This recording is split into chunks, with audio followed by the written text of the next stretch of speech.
Welcome back. The release date for my new book, The Old Soldiers Show, Stories from the 1913 Gettysburg Reunion, is just a few days away. So, I thought I'd give you a taste of Chapter 1. My book is mainly about the 1913 reunion. But how can you talk about the reunion without first talking about the Civil War? So, I needed to write a prologue to bridge the gap between the two events. And, I envisioned it a bit like a master storyteller sharing a tale around the campfire. But no. Well, maybe not quite like that. Maybe more like this. Now, I was born in the 1970s, raised in the 80s, and I grew up in the 90s. And I'm a product of that generation. With that in mind, I was thinking of the epic prologues from some of my favorite movies, especially Mako's narration from the opening of Conan the Barbarian, with the pounding drums echoing in the background. But unfortunately, I can't use that music here because of the copyright. Playing video games in the 90s, I was very well familiar with Ron Perlman's iconic narration from the Fallout series, and more recently from the TV show, about how war never changes. I desperately wanted to include that phrase in the book, but I knew that would break the spell of whatever I was trying to create. Anyway, that's just a quick behind-the-scenes look at what I was trying to channel when I wrote this section of the book. Enjoy! Alright, settle in close and listen well. This is not just history, it's the story of men who bled, fought, and fell beneath the weight of something far greater than themselves. A tale of tides that rose and receded, of a war that swallowed a nation whole and spat out something unrecognizable on the other side. It began in April of 1861. A single defiant shot was fired into the dawn over Fort Sumter, just off the coast of South Carolina. A shot that cracked through the stillness and split a nation in two. Initially, they believed it would be over in a matter of weeks. They said, one big fight, and the rebels will scatter like leaves in the wind. But war doesn't listen to idle speculation. War has a hunger of its own. When the first battle happened, not far from Washington, D.C., it wasn't the ragtag Confederate Army that broke and ran. Instead, the proud and confident men of the North turned and fled, their banners trampled in the dust, their rifles abandoned along the road. And in that moment, both sides knew this would not be a war of weeks or months. This war would drag on for years. 2 years passed. 2 years of blood and thunder, of men thrown against each other in the fields, forests, and the mountains. 2 years of gunsmoke and shattered bodies. And then, in the summer of 1863, the storm swept northward to a quiet town in Pennsylvania, a place that had never wanted war, but on July 1st, found itself drowning in it. The numbers were staggering. 94,000 men from the north, 72,000 men from the south. They came like thunderclouds rolling over the hills, drawn into battle by fate. For 3 days, the earth trembled beneath them. Muskets roared, cannons split the sky, bayonets turned the wheat fields red, and when the smoke cleared, when the cries of the dying had faded into silence, 51,000 men were gone, dead, wounded, or missing. It was the bloodiest battle of the war, and it was the high watermark of the Confederacy. Think of the tide at the beach. It rushes forward, surging over the sand, hungry to claim new ground.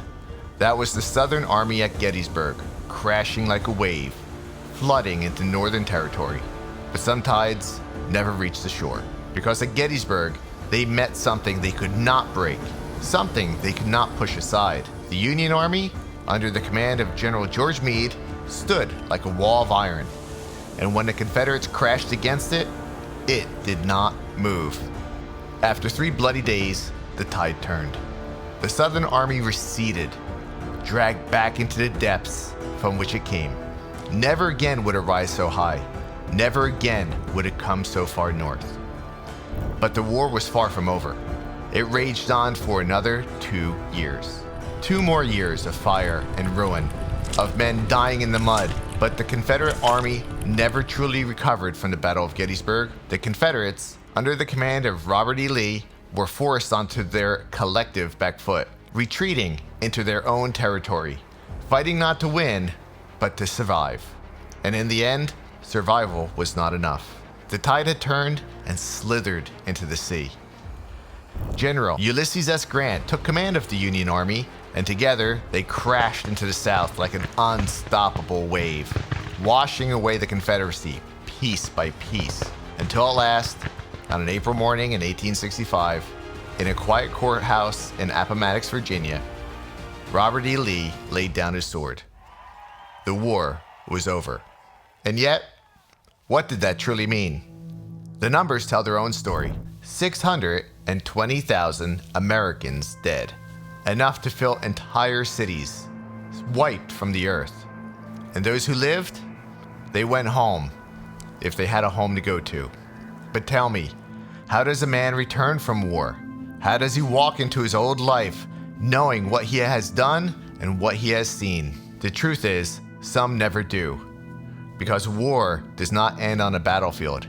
It lingers in the land, in the blood, and in the bones of those who fought it.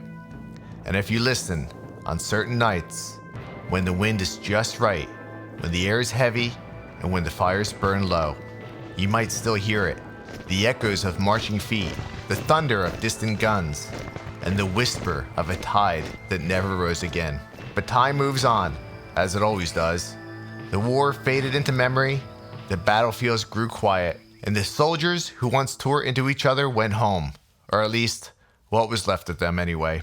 And then, 50 years later, something strange happened. They came back, not as young men with rifles in hand, not as warriors eager for glory, but as old men, very old men. Men in their 70s, their 80s, even their 90s, and the oldest claimed to be 112. Time had ground them down, but it did not erase them.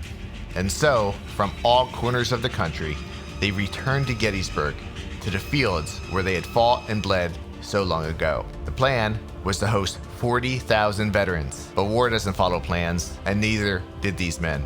55,000 of them showed up, and suddenly there weren't enough tents. There wasn't enough food. There wasn't enough room. Veterans were turned away, some forced to wander back home, and the reunion was stolen from them before it could even begin.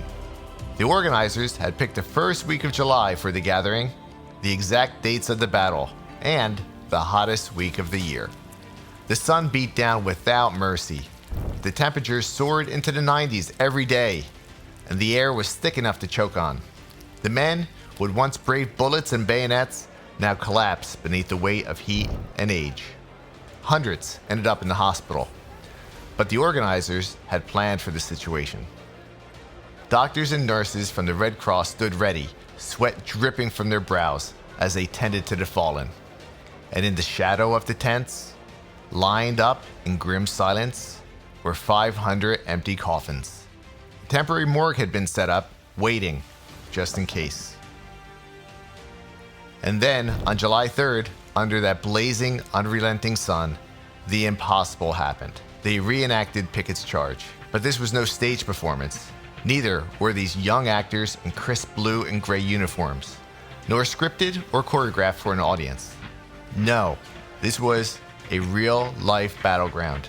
And these were the men who had been there, the same souls who had once charged across that killing field for real.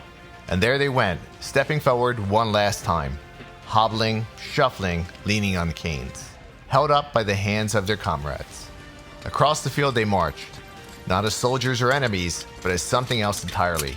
The sight of it, hundreds of old warriors, moving through the heat and the haze, retracing the steps of their youth, must have been something to behold.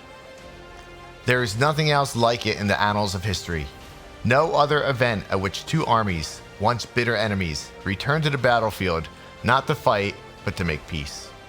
It was an American thing, through and through. But close your eyes for a moment and picture it. 55,000 old men who had once sworn to kill each other, wandering the same blood-soaked ground under the July sun. What could go wrong? This is the Old Soldiers Show. They paid the price of admission 50 years ago. If you enjoyed this sample, then consider checking out my book, The Old Soldiers Show, Stories from the 1913 Gettysburg Reunion. Now, just a word of warning. This isn't a textbook, and it isn't necessarily written for the hardcore Civil War historian, although I hope they enjoy it too. I wrote it for people who wouldn't normally pick up a history book. It's more of a casual read, filled with remarkably true stories. It has a bit of humor and some snark. My goal is that history doesn't have to be boring, and I had a lot of fun telling these stories. If that sounds like something you would enjoy, I hope you consider picking up a copy. You can find links in the description, and I gotta tell you, I really appreciate the support. Anyway, that's it for now. See you next time.